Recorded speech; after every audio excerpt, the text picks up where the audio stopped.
नमस्कार, आप सबका मेरे यूट्यूब चैनल एग्ज़ाम तक में स्वागत है। आज हम हिमाचल प्रदेश के इतिहास का क्विज़ करने जा रहे हैं, तो चलिए वीडियो को शुरू करते हैं। हमारा पहला प्रश्न है, 1614-15 ईस्वी में वो कौन सा राज्य था जिससे सर्वप्रथम नूरपुर राजा जगत सिंह ने अपने कब्जे में लिया था?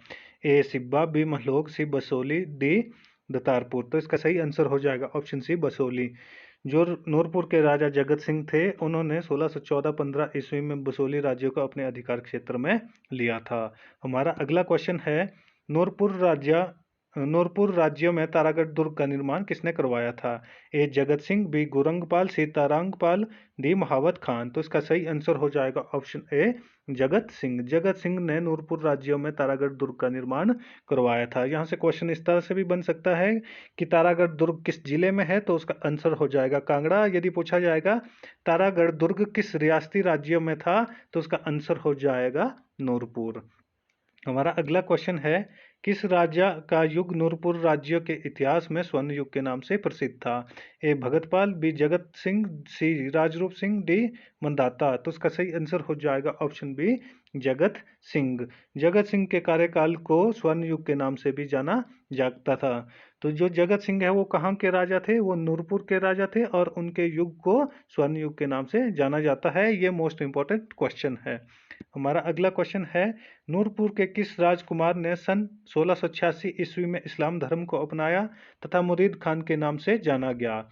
ए जगत सिंह, बी अमरपाल, सी भाऊ सिंह, डी मंदाता। तो इसका सही आंसर हो जाएगा ऑप्शन सी भाऊ सिंह। भाऊ सिंह ने 1686 ईस्वी में इस्लाम धर्म को अपनाया था तथा उन्हें किस नाम से जाना गया? बाद में मुरीद खान के नाम से उनको जाना गया। यहाँ से क्वेश्चन बन सकता है कि भाऊ सिंह किस रियासत के राजकुमार थे, तो उसका आंसर हो जाएगा नूरपुर। और उनको यदि पूछा जाएगा भाऊ सिंह ने किस धर्म को अपनाया था, तो उसका आंसर हो जाएगा इस्लाम धर्म को। कब अपनाया था? 1686 ईस्वी में। और उनका नाम क्या रखा गया उसके बाद? मुरीद खान। हमारा अगला क्वेश्चन है, लखनपुर क्षेत्र 1785 से 1840 ईस्वी के बीच किस राज्य के अधीन रहा? ए जसवान, बी नूरपुर, सी दतारपुर, डी चंबा। तो इसका सही आंसर हो जाएगा ऑप्शन बी नूरपुर। जो लखनपुर क्षेत्र था वो 1785 से 1840 ईस्वी के बीच नूरपुर राज्य के अधीन रहा। हमारा अगला क्वेश्चन है, नूरपुर राज्य का अंतिम राजा कौन था? ए रंजीत सिंह, बी जसवंत सिंह, सी राम सिंह, डी वीर सिंह। जो इसका सही आंसर हो जाएगा ऑप्शन डी वीर सिंह। जो वीर सिंह थे वो नूरपुर राज्य का अंतिम शासक था। हमारा अगला क्वेश्चन है, निम्नलिखित में से कौन सा रियासती राज्य आधुनिक कांगड़ा जिले का भाग नहीं है? ए सिब्बा, बी कुटलेहड़, सी कहलोर, डी दतारपुर। मैंने अपनी प्रीवियस वीडियो में आपको बताया है कि जो कहलोर है, कहलोर का आधुनिक नाम क्या है? बिलासपुर। बिलासपुर। तो जो बिलासपुर है, हम जानते हैं कि बिलासपुर आधुनिक समय में एक अलग से हिमाचल प्रदेश का जिला है, जो कि इस समय क्या है? कांगड़ा का भाग नहीं है। तो इसका सही आंसर हो जाएगा ऑप्शन सी कहलोर। जो कहलोर है वो कांगड़ा जिले का आधुनिक भाग नहीं है। हमारा अगला क्वेश्चन है, रियासती राज्य बंगाल की राजधानी कहाँ पर स्थित थी? ए पपरोला, बी बीड़, सी लदोहो, डी बंगाल। तो इसका सही आंसर हो जाएगा ऑप्शन बी बीड़। जो रियासती राज्य बंगाल है उसकी राजधानी कहाँ पर स्थित थी? उसकी राजधानी बीड़ में स्थित थी। हमारा अगला क्वेश्चन है, बंगाल के किस राजा की हत्या मंडी के राजा सिद्ध सेन ने दमदमा महल में कर दी थी? ए पृथ्वीपाल, बी नायकपाल, सी राजपाल, डी रामपाल। तो इसका सही आंसर हो जाएगा ऑप्शन ए पृथ्वीपाल। पृथ्वीपाल जो बंगाल के राजा थे, उनकी हत्या मंडी के किस राजा ने की थी? सिद्ध सेन ने की थी। और कहाँ पे की थी? दमदमा महल में। यहाँ से दो तीन क्वेश्चन बन सकते हैं। यहाँ से मोस्ट इंपॉर्टेंट क्वेश्चन बनेगा कि दमदमा महल किस जिले में स्थित है, तो उसका आंसर हो जाएगा मंडी। और यदि क्वेश्चन इस तरह से पूछा जाएगा कि पृथ्वीपाल को किस राजा ने मारा था, तो उसका आंसर हो जाएगा सिद्ध सेन ने।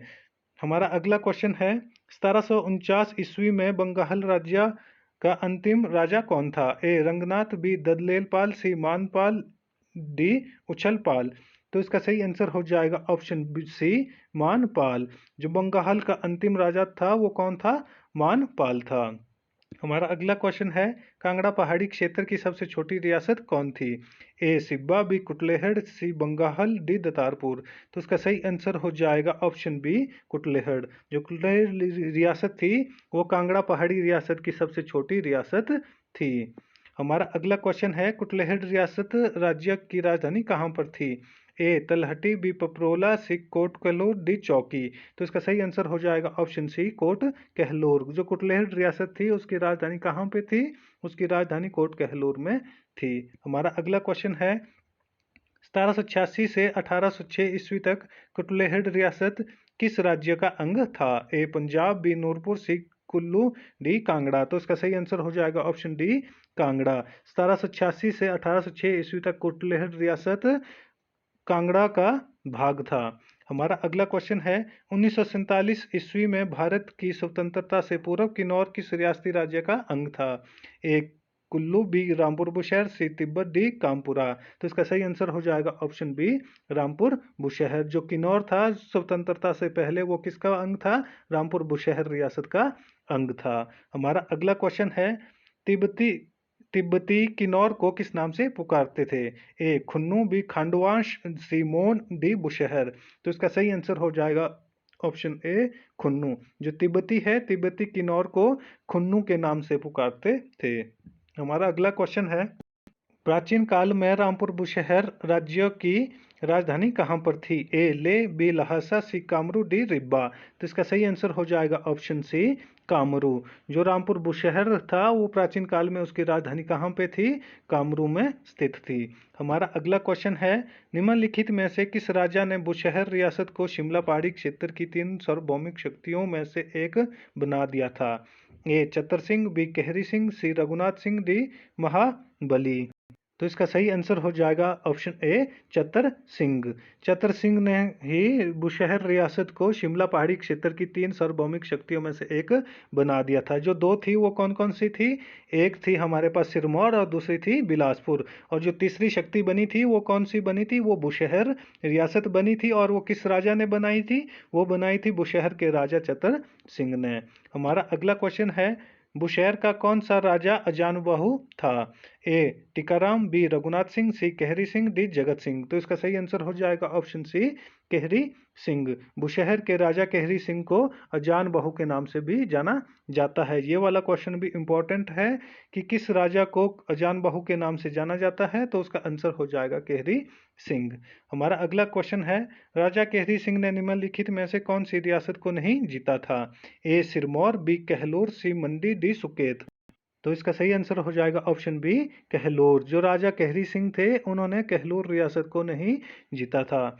हमारा अगला क्वेश्चन है, तिब्बती लद्दाखी लड़ाई में राजा केहरी सिंह ने किसका साथ दिया था? ए मुगलों का, बी अंग्रेजों का, सी तटस्थता की नीति अपनाई थी, डी तिब्बतियों का। तो इसका सही आंसर हो जाएगा ऑप्शन डी तिब्बतियों का। जो राजा केहरी सिंह थे उन्होंने तिब्बती लद्दाखी लड़ाई में तिब्बतियों का साथ दिया था। हमारा अगला क्वेश्चन है, 1811 ईस्वी में केहरी सिंह के उपरांत रामपुर बुशहर का राजा कौन था? ए शमशेर सिंह, बी महेंद्र सिंह, सी राजरूप सिंह, डी टिका सिंह। तो इसका सही आंसर हो जाएगा ऑप्शन बी महेंद्र सिंह। जो केहरी सिंह थे, केहरी सिंह के उपरांत रामपुर बुशहर का राजा कौन था? वो था महेंद्र सिंह। यहाँ से क्वेश्चन इस तरह से भी पूछा जा सकता है कि केहरी सिंह का जो उत्तराधिकारी था वो कौन था? तो केहरी सिंह का उत्तराधिकारी महेंद्र सिंह था। या यहाँ पे क्वेश्चन इस तरह से भी पूछा जा सकता है कि 1811 ईस्वी में रामपुर बुशहर का राजा कौन था? तो हम उसका आंसर भी हो जाएगा महेंद्र सिंह। तो हमारा आज का क्विज यहीं पे समाप्त होता है। वीडियो अच्छी लगी हो तो वीडियो को लाइक, कमेंट व शेयर करें और हमारे यूट्यूब चैनल एग्जाम तक को सब्सक्राइब करें। धन्यवाद।